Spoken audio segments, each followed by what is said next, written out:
Good evening. Welcome to Community Homeworks. I'd like to welcome everybody to our second virtual workshop of 2021. I'm glad you're joining us. Tonight's workshop, we're going to be talking about weatherization and how to make your home more energy efficient without spending a lot of money. Our instructor for tonight is my friend Sam Eubank, and Sam has been teaching with us for several years, 2 or 3 years, I think now. Sam has his own business doing construction related things, and you can talk a little bit more about that if you'd like to, Sam. But we're really glad Sam's here with us. If you have questions throughout the evening, please comment below in the comment section and ask those questions. We'll try to get them answered the best we can. If you're watching this after the event, when it's no longer live, you can still comment, or you can email us at our Community Homeworks Education email, which will pop up on the screen a little bit later on, and we will try to get those questions answered as well. So again, thanks very much for being with us, and thank you, Sam, for coming and teaching us about weatherization tonight. Cool. Thank you for the introduction, Jason, or my friend Jason. And yeah, hopefully we can learn a few of the techniques that I've been using for in residential home building and construction, and mostly remodeling. We'll be following a guide that is available from Community Homeworks. They have a simple handout page and another weatherization guide. First, a little about myself.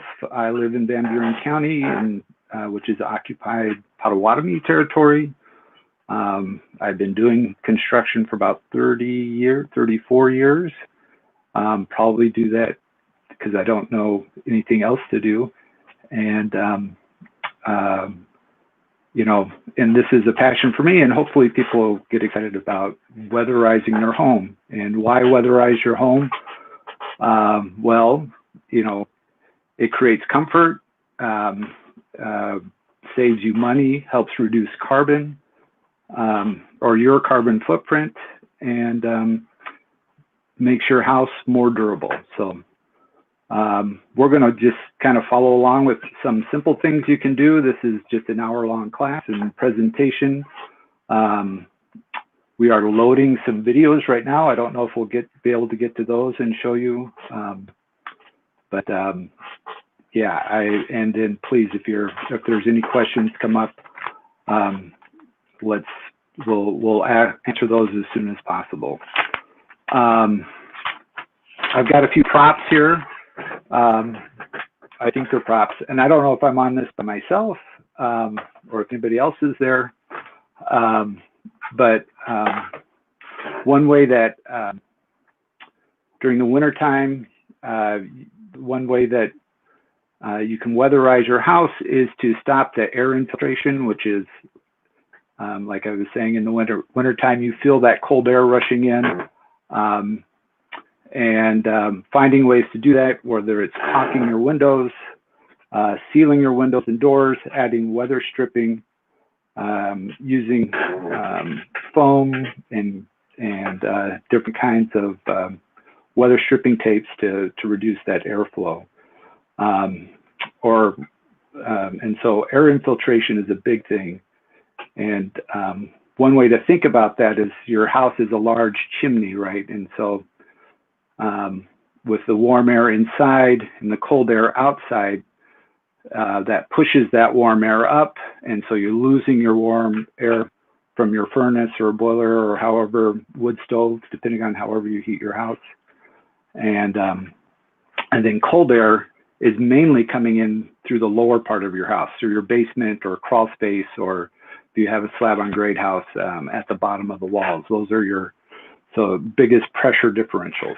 So finding ways to stop the airflow coming in at the lower spot and finding ways to stop the airflow exiting the house at the higher portions of the building are usually the most cost-effective ways.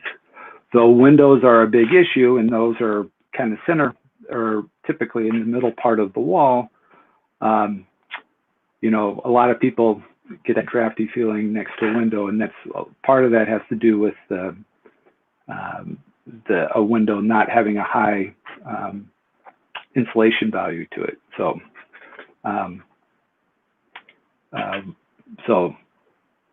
sorry, but we'll just look at different things we can do. And so, speaking of windows, one of the first things that you can do is caulk around it, or use on the inside a insulation kit, which is typically plastic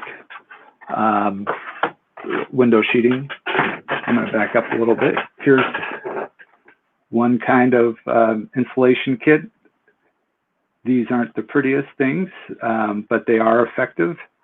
You simply put up plastic or put up a tape around the window and then apply the plastic to it and use a hair dryer to seal it or to stretch the film like shrink wrap, and voila, you've got a more insulated window. So unfortunately, you can't operate the window with that in. You'll have to wait till you pull that out again. But if you do a number of the windows and leave a few windows open, or a few windows that you can operate, especially ones in bedrooms that are egress windows. So if there was a fire, you have a way to get out of there or to escape through the window. So don't put the plastic over the window. So sorry, I'm a little nervous here, and hopefully that's not showing up too bad. Other things you can do are caulking around the window trim, caulking at your baseboards. If you're feeling air moving in through there. Outlet sealers, which are here. Sorry, reverse. These you simply put around, take off the cover plate of an outlet that might be on an exterior wall or a slit that's on an exterior wall. While these aren't going to necessarily reduce are going to help block the air getting into the house, or not going to stop any like heat reduction. They're just for comfort. So they can be effective, but they're not like a be all end all. So what else have we got? Another thing you can use is a caulking cord. See if you can see that all right. So this is a product that can be removed. It can be installed temporarily, so it can be removed later. They say this seals about 3 windows, and it costs about $7 at most hardware stores. So, you know, it will pay for itself if you take the time to install it.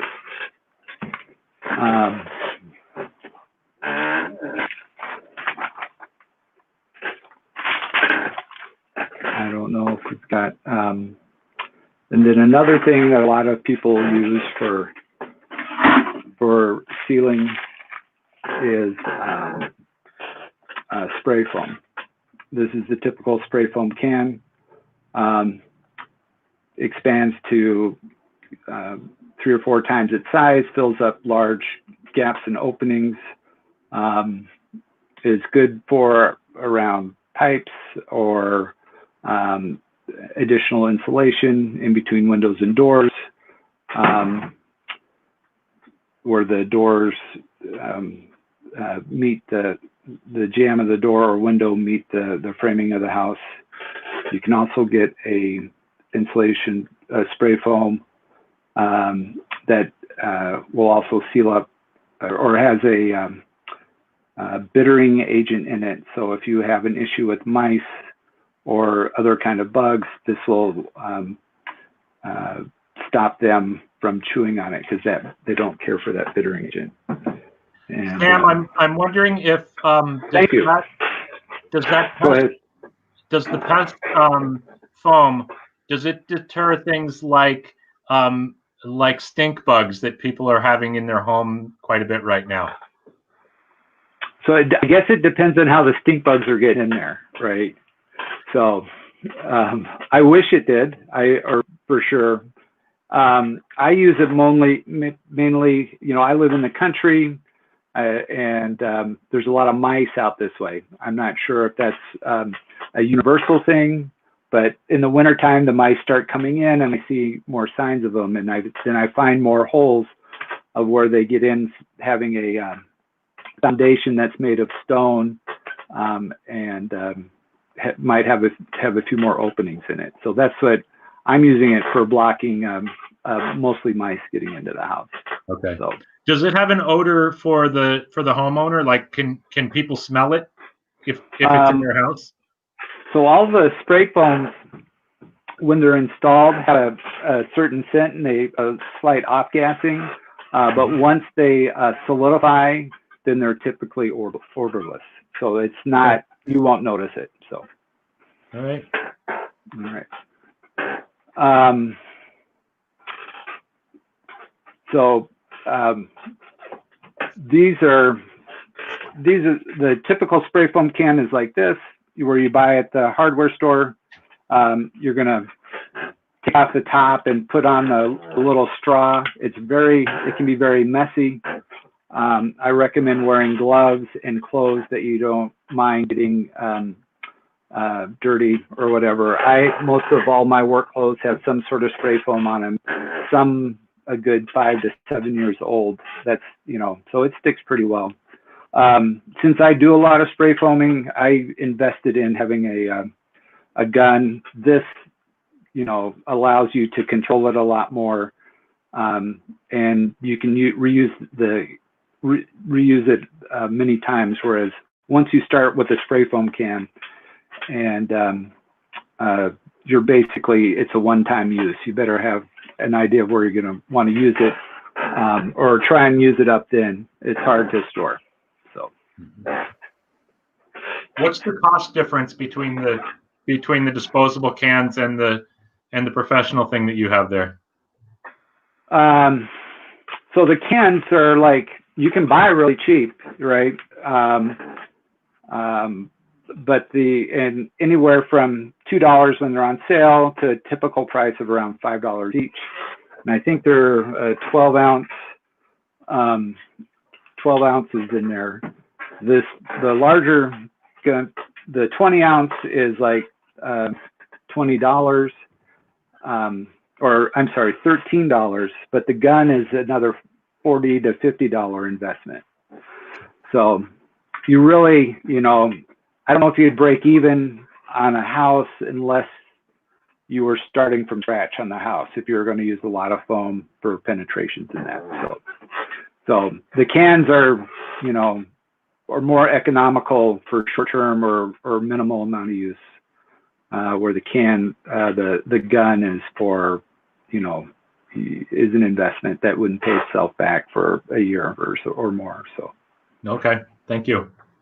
Yeah.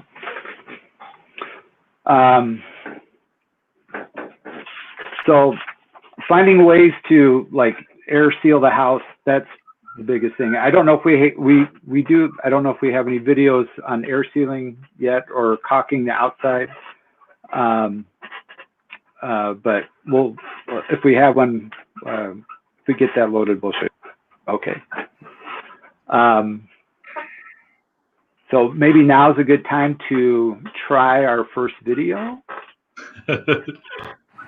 Okay, so whether you've taken off the trim like we did in that previous video and put it back on, or you're just outside caulking around these edges where the siding meets the trim, and where the trim meets the window frame, also on top of the window, are places that you can caulk and potentially reduce airflow coming in, and also manage any like water that might be coming down. on there so that it doesn't get into the house. On a window like this, I'll typically not caulk the interior or the bottom of the window, preferring to, if any water does get inside, that the caulking doesn't block it having a pathway to get out.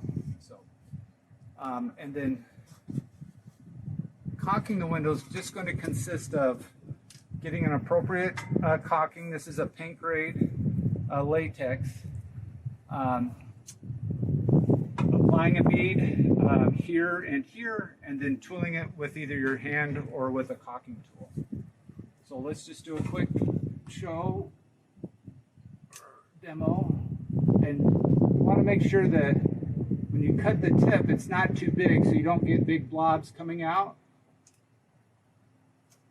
And then slowly just let the caulk come out and the tip do the work. It's good to be patient when you're caulking and not too fast as you're getting started, because it's easy to make a big mess if you put too much caulking on. Now, since this is a latex caulking, we're going to use just a wet rag as our cleanup. So I'll strike it with my finger down about halfway, start my finger moving before it hits, and then go down to the bottom and work it out. Caulking the side with the clabbered siding is a little more difficult. I'm at not the proper angle, but it's basically the same. Start at the bottom of the piece of siding here, and you come, get a bead in there, come down and around, get a bead in there, down and around. One more for this, around. And then with the clabbered siding, I like, instead of striking down or tooling it going down, I like to go up, because that way it gets the caulking in underneath this piece of siding here and fills whatever gap might be there. So it is about 32 degrees out right now. Latex caulking is probably not the best choice, but this is just a demonstration purposes. Eventually this window is actually coming out. So if I was caulking on a cold day like this, I would probably use a rubber caulking or some sort of caulking that's got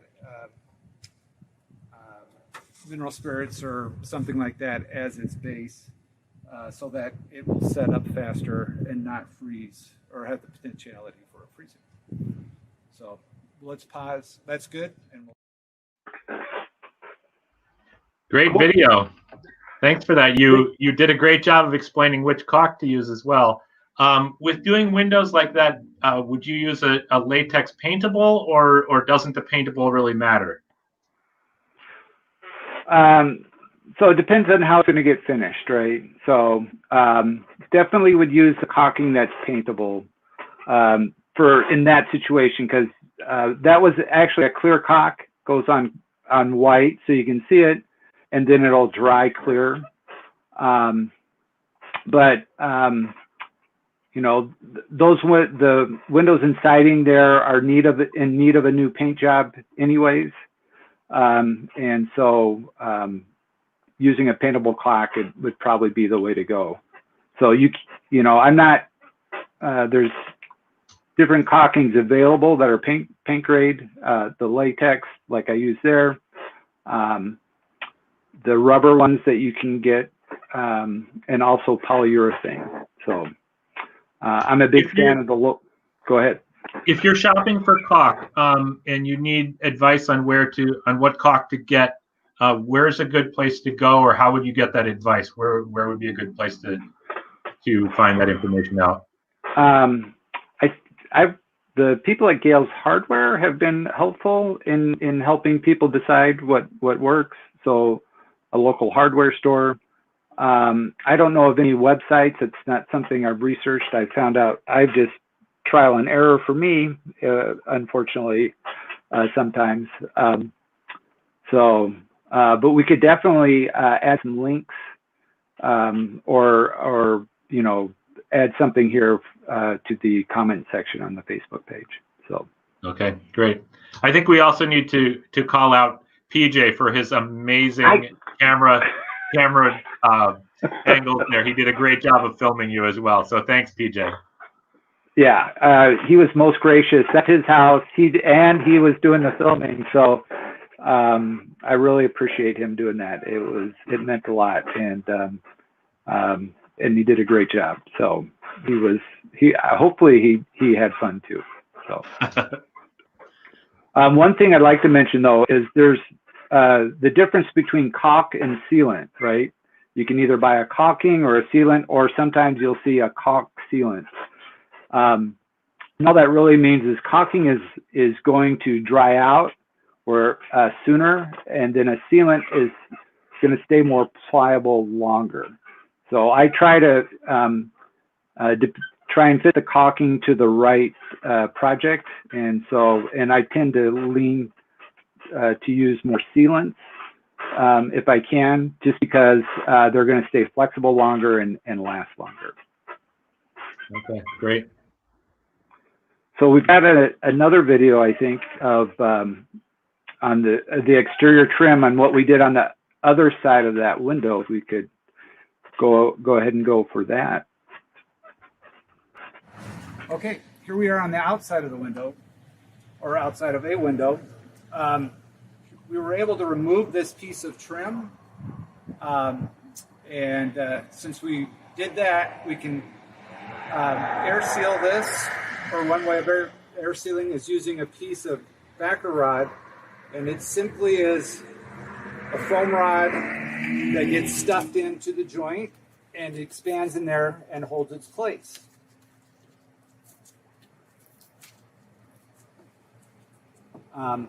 Once that's installed, we're going to take a piece of flashing tape, and this is made for exterior applications. And we're going to install the tape. We can get the backing off. All right, we're going to cut. Okay. All right. Flashing tape is very sticky and sometimes a little hard to get the backing off of. But once you have the backing off, you can install it over the gap between the window frame and the house sheathing, and making sure that it stays inside the line where the trim was nailed, and that just sets up in there like that. And then we'll follow this edge down, making sure it's stuck.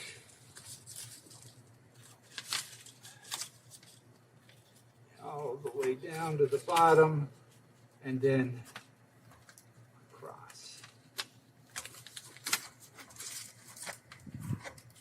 And then I've tried to cut it a little bit long so that it comes down and comes out on top of the sill. So this will stop airflow, but will also help manage any bulk water that might be coming down behind, and then direct it out onto the sill and away from the house. It's good to have a roller for these, just to help get all the air bubbles out. And I'll roll it both ways, up and down, and then side to side, making sure it's on there good. And once that's on, we would then take our piece of trim. If it's in good shape, this one would need a little work before we... Okay. So that was just another approach of way to seal up a window there. So, and one thing I'd like to say is, like, if backer rod is good to use in caulking, and that's the foam that I was sticking in there at first, and it comes in many different sizes. This is maybe a 1/4 inch piece, and you can get it all the way up to 1 inch wide. Hopefully you're not caulking anything this big too often. Anything over a 1/4 inch wide, most caulkings will fail, right? So putting a gap of a 1/4 inch wide. So putting the backer rod in first will allow your caulking to adhere to that and not just like fall out or crack apart later. So I'm assuming that flashing tape comes in a roll, or does it come in just short pieces like what you had? No, it comes in a roll. Anywhere from there's a couple different kinds and different. It comes in a roll, 25 foot all the way up to 75 foot, depending on the brand that you buy. Available at most box stores and hardware stores. And some are 4 inches wide, some are 3 inches wide. But most of them, it's better to have that roller when you apply them to help get all the air bubbles out and get a good adhesion. So you would just choose the different width based on the size of your trim, or how would you choose the different width? So I guess if you had narrow trim, and you had wide tape, I've cut it in half before and used it. The reason we use this stuff, the 3-inch stuff from 3M here, is one, that it's super sticky, and I knew it was going to be cold, right? So this adheres well in cold weather, and that we didn't have that big of a gap, so or a big of a space that we needed to cover with it. So okay. But we could have bought something else like a 4 or 6 inch and cut that in half and also use it. It's just a little more time consuming. So Great. We're trying to be brief and not, we don't want to, we only have an hour here to talk about stuff, right? So right.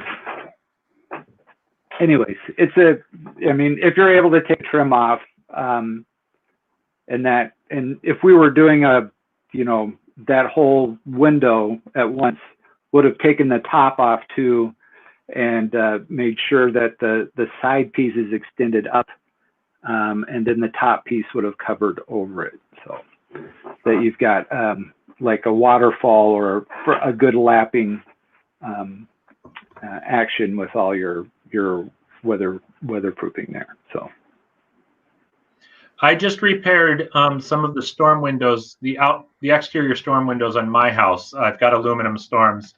How much difference would it make to pull off the trim yet and do the flashing tape as well? Is that going to make a big difference, or is that something that would be down the road?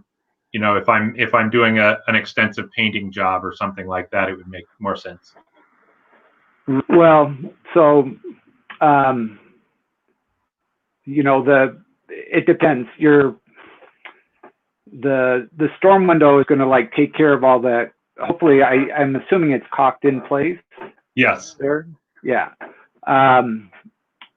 So taking off the trim might not have as much benefit if you didn't have a storm window.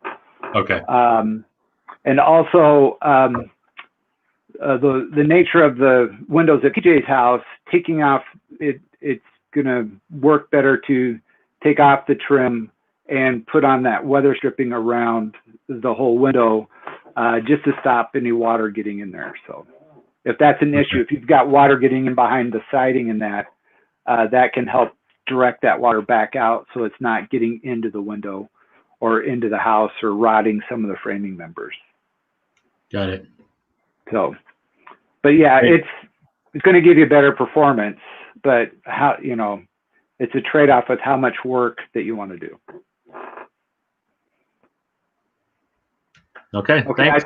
I think we got one more thing on that window outside, and it's about the glazing. Those are single pane windows, and so we'll show what you can do with the glazing on that.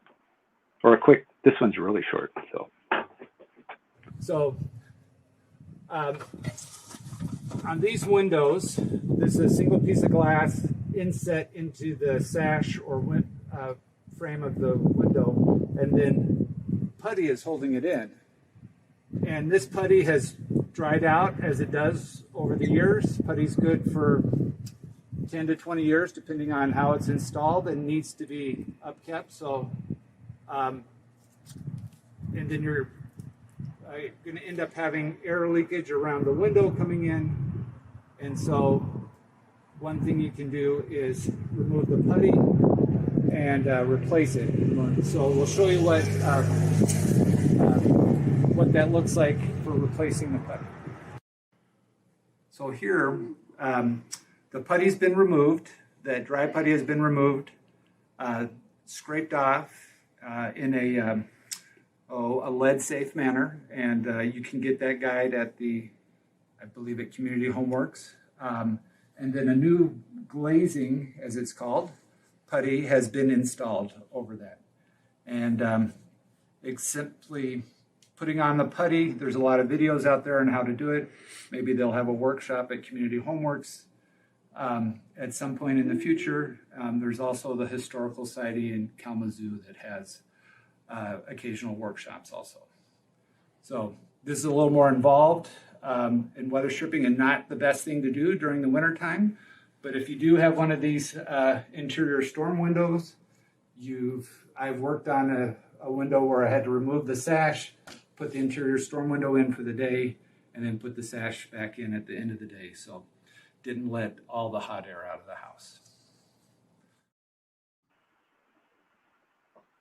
Great, good suggestion for interior storm windows. Do you want to talk a little bit more about that, since that's one of your big babies? Yeah, you know me. I would have to work in interior storm windows when we're talking about weatherization. So, right. And to me, those are just like an upgrade to the window plastic, but they've actually performed pretty well. And then it's basically building a frame on the inside so that you're basically, depending on the window, doubling its insulation value. And I think we've got a video on that, on what one of those would look like. So, sorry. So let's talk about some of the things we can do inside the house to your windows to improve your comfort and insulate. One is to use a window installation kit, which is a plastic that stretches over the window. And it's fairly simple to install without a lot of tools. You put a double stick tape around the trim of the window, stick the plastic on, trim it off, and then take a hair dryer and use that to take all the wrinkles out. It stretches out like a shrink film, and then so it stops the airflow through the window, or slows it down, and will last one season basically. Another way to go is building an interior storm window, and it's you build a frame slightly smaller than the opening. Use the same plastic sheeting as the window kit. Put it on both sides so that you create a insulation or an insulated area inside, and then put the foam on the edges so that it conforms to the window. And then you'll simply, once that's ready to go, you can put it in.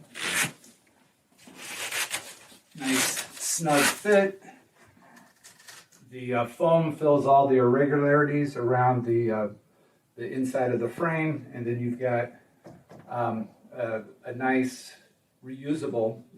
I know it can be reused for a couple of years at least so far on the ones that I've built. But then all you do is take it in and out every season, or you can leave it in year-round. The one thing you want to be sure of is not to puncture it. If you do puncture it, you'll have to put you can put on packing tape over the top of that to fill that hole.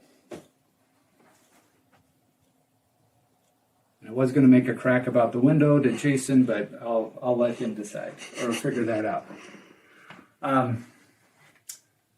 The next thing you might want to do, depending, is caulk around the windows. You can caulk this trim if you have painted trim and painted wall. You can use a painter's caulk to go around the edges of the window to stop any airflow that might be getting in around the frame and coming into the house. Caulking your baseboards too is also helpful.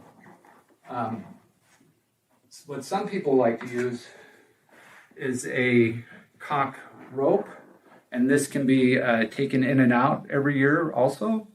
And then they'll use this caulk rope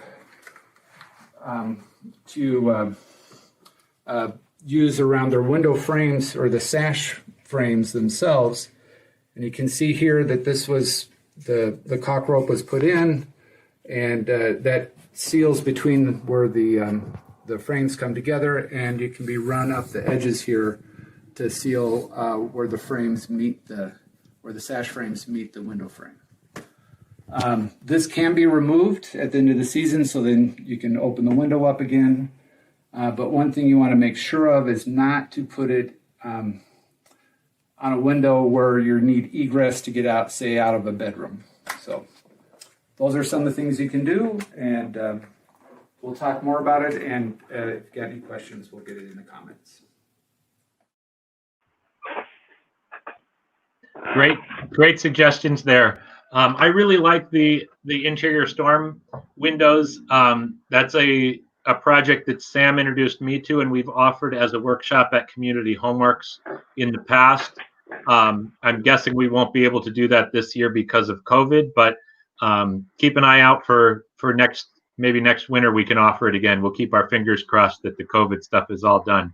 I will tell you, Sam, that the room that I'm in right now, I built an interior storm window for it just about 2 weeks ago, and it's made so much difference in this room. It's so much warmer. So they do work. They work wonders. So thanks very much for that information. Glad they work and are working for you, and glad we had time to show that. I'm curious, what are some of the things that you do every year? So you've built what are some of the things you've done to your house for weatherization, Jason? I know you've been working on different projects in that. I have done a few things, and I have to say that there's always more to do, as you're well aware. You can always add more insulation. You can always add more, better storm windows.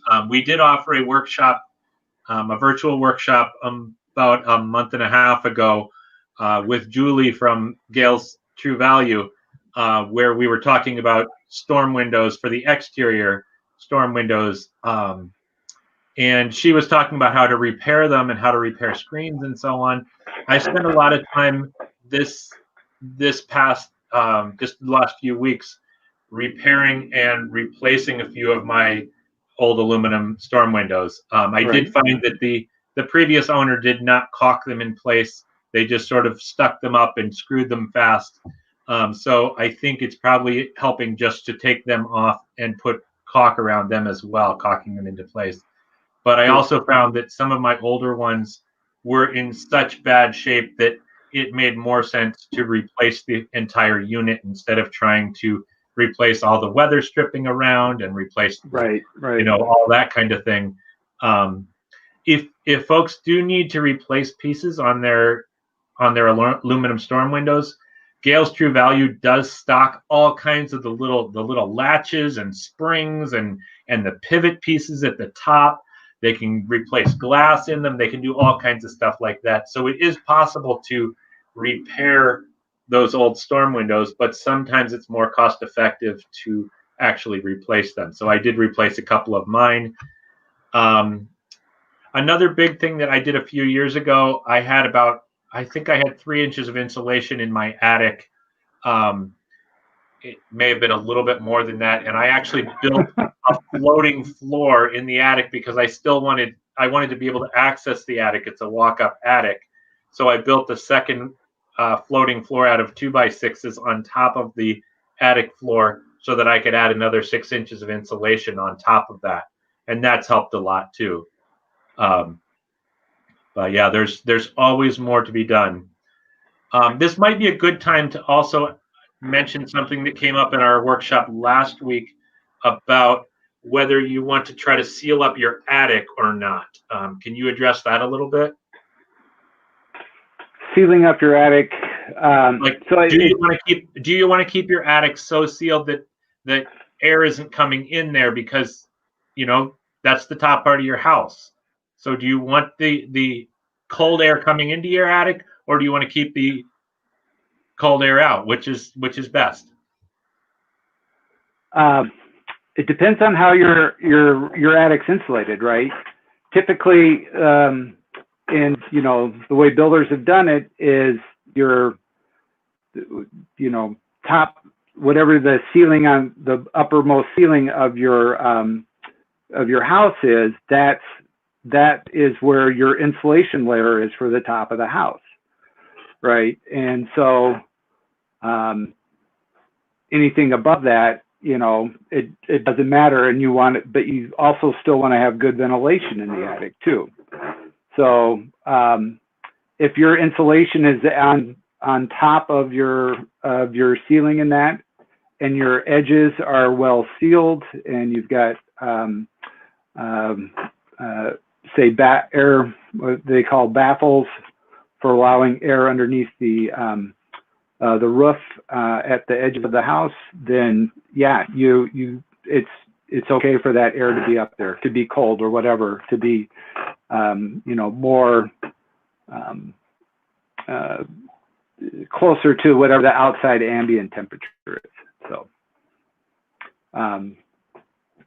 it's just you don't want what you want to avoid is the warm air from inside the house going through your insulation and into the attic, right? So okay. Finding those areas where your ceiling's penetrated, whether it's a light fixture or a can light or something like that, or soffits, like a lot of kitchen soffits aren't sealed to the attic, right? That area, that boxed in area above your cabinets is open to the attic, and that's one, it's fire hazard, and two, or can be a fire hazard, and two, it's a big air leakage point. So yeah, so I don't really have a dog in the air, what kind of, if the attic air is cold or not. It just depends for me on where the insulation is. So okay. But if the insulation is on the ceiling of the living space, then it's okay to have the attic air cold, is what you're saying. Yep. Okay. Yep. Great. Yeah. Thank you. So sorry, that was off the subject a little bit, but well, you got to have a continuity from one workshop to the next. So whatever that thread is. So I was talking earlier about, like, some of the pressure differential in the wintertime from heat, the warm air in the house wanting to escape up and cold air coming in. And so we've got a little bit more time. I'd like to show a video on sealing your rim joists and foaming up a rim joist, or putting insulation and air sealing a rim joist at the same time. Since your rim joist, which is typically if you have a basement or a crawl space in your house, is where you could have a lot of air leakage coming in. So we can run the rim joist video. Okay, so we're going to quickly show you how to insulate your rim joists using rigid foam insulation and spray foam. And so this is my spray foam gun. I do a lot of spray foaming. So I bought one that has more of a trigger on it, and you can put on larger cans. But here's the typical spray foams that are available. This is just a gap and crack filler. This is expandable spray foam, but it has a bittering agent in it, and it's supposed to help reduce pests tunneling in it. So, so besides the foam and the spray foam, I've got a spray bottle, a razor knife that I use to cut this to shape, a hammer nail for this one. So we've cleaned off this area up here, wiped it down, and now we're ready to get some spray foam installed. So you want to mist the area where the foam's going to go, because foam is moisture cure, and by adding this just a little bit of water on there, that's going to help the foam cure more fully and get the maximum expansion effect out of it. And so first thing I'm going to do is just basically go around the perimeter of the joist opening here. And this is always fun because it's a tough angle. You guys just got to work your can around.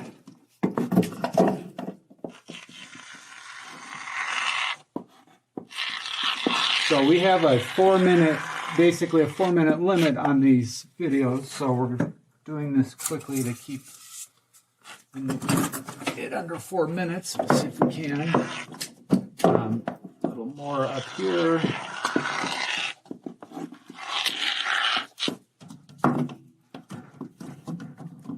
I'll catch that in a second. And you take your first piece of foam, set it in there, and now the foam, you'll notice there's a gap around the edges, and that's on purpose. I've cut this 3/4 of an inch smaller in both the height and width, so that I can come back here and get a good spray foam bead around it. And I want this to bubble out because we have another layer going on. And then this is the toughest foam to get. Across the bottom, I'm not sure if you can see it, but we're working the foam gun in under the foam. I appreciate your patience. We'll spray onto that foam. And we'll set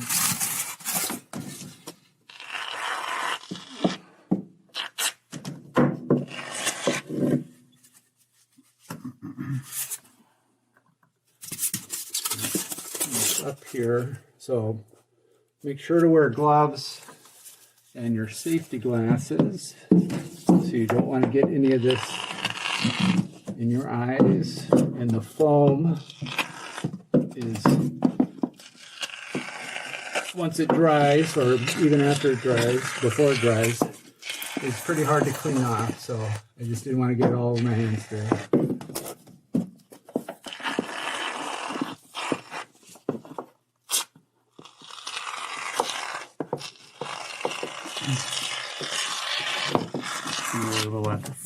Okay, and then to hold it in place while the cures, we want this to stay tight. I'm just going to take a nail, angle it in next to it, and bend it over. So I'll do that in 4 spots total, and that'll hold this in place. Cool. All right. That was an excellent video on how to do that. Your camera person was amazing. I don't know how he got the camera angle. He is incredible. I'm sure will be in high demand after this. So, but yeah, I couldn't have done it without him. But we were still over 4 minutes.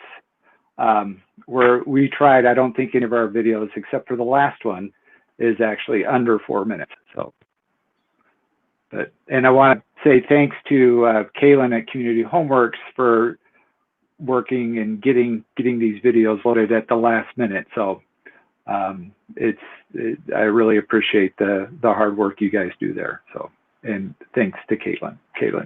So, all right. So, what else did you want to share about anything else with rim joists and sealing the basement? Yeah, so there was a reason we used the two pieces of foam. Those both pieces of foam are 2 inches thick, and so they have individually a represented R value of 10. So when you put those two together, you get an R20, and that's typical for insulation value for walls in our part of Michigan. So, and then another way we could have treated that rim joist was to caulk around the perimeter and caulk where the sill plate is, and then put in fluffy foam like fiberglass or rock wool, some other material there as an insulation. But you just want to make sure that I like doing the foam, the spray foam in that, because it air seals and insulates all at the same time. Which foam were you using there? Was that were you using the triple expanding, or was that the foam that's more like the window and door foam? Because I know there's a big difference in the expansion of those.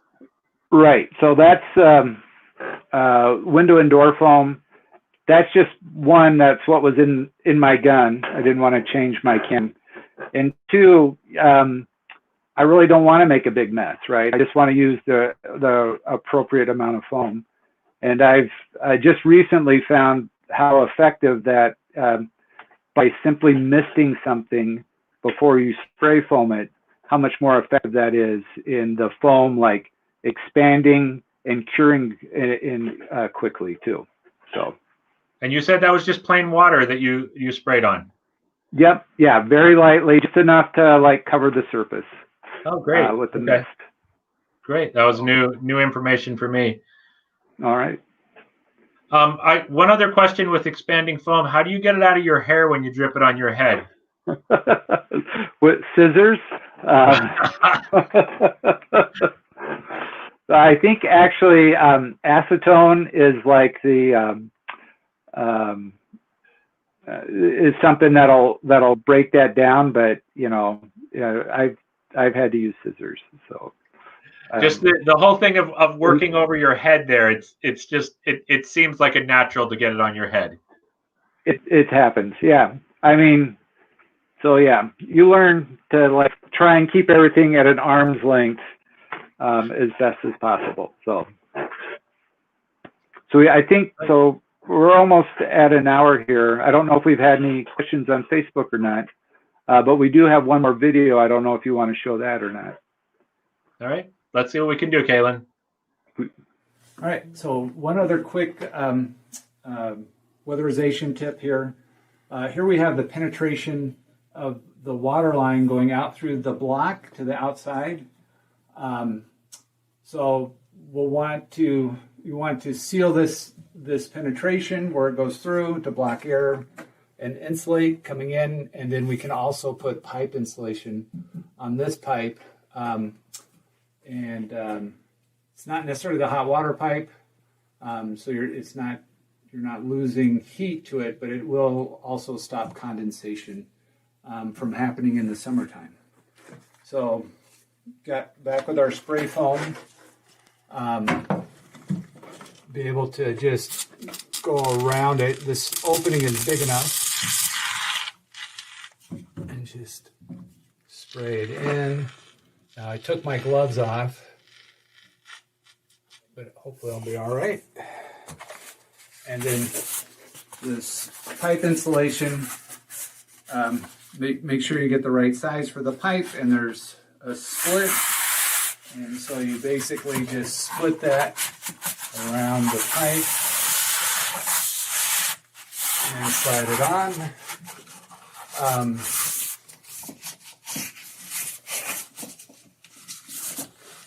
And we've got a little bend here, so we've cut it to bend, but since the piece, the 45-degree bend part needs is bigger, we'll have to put a piece of tape on there to hold it in place. Fantastic. Another excellent camera job there, must say. What kind of tape do you use on that pipe insulation? I'll use like a foil pipe or foil tape, excuse me, to hold it in place. It's mostly just going to be sticking to itself because I'll wrap it around a couple times, and Okay. seems to hold up. Well, that would, like I said, was a cold water pipe. If you're looking for to get a return on your investment for buying the insulation, insulating your hot water pipes will actually, it should pay for itself in the first year. But as far as like comfort and durability, if you insulate, if you have a lot of humidity in the summer in your basement, and it's warm and the cold water runs through there, you're going to get that pipe drip that comes down, and insulating the pipes will prevent that. All right. Good information. We are getting close to an hour, which was our time to try to aim for. Is there anything else that you would like to add, Sam, that, little loose ends that you feel like we need to tie up? It doesn't look like we've had any questions yet, so we don't need to answer questions yet. So, all right, I'm good at that. Now I think, like I said, getting these handouts from Community Homeworks, which hopefully help things be a little more clear, and give you an idea of what you're doing. Don't be afraid to try doing the caulking and insulating, and the investment that you put into it, besides learning a skill in that, you're also going to be saving yourself money as you're doing it. So hopefully that's the goal, and not have to turn the heat up so high, not feel drafty, and be able to have a little green cred for your carbon reduction. Sounds great. Thank you very much, Sam. I really appreciate you taking the time to be with us tonight. And I wanted to thank everyone for watching. We will be offering some more of these workshops coming up in future weeks. We're also going to be trying to do an entire series on weather efficiency, weatherizing, how to reduce your carbon footprint. And that will be coming up later this year as well. So we'll probably see Sam back here for those as well. But thank you all for joining us. Hope you have a great evening. And one more thing from Sam. Sorry, go for it. One last thing. It seems that each time we do a weatherization class, or when we did our interior storm window class, it's the middle of winter. So I would like to make a request that maybe we could do a weatherization class in the fall, prior to it getting too cold, or working outside in the snow when it's at the coldest part of the year. So. But that's when we're thinking about it, Sam. We're not thinking about it in the fall. We're not turning on the heat and losing all of our heat out through the attic in the fall. Sure. Right. All right. But I will note that as well. So thank you very much for that suggestion. Again, thanks for joining us tonight. Thank you, Sam, for your information. And thanks, PJ, for the camera work. And have a great evening, everyone. And stay safe. Stay away from that COVID stuff. We don't need that. Wash your hands. Take care.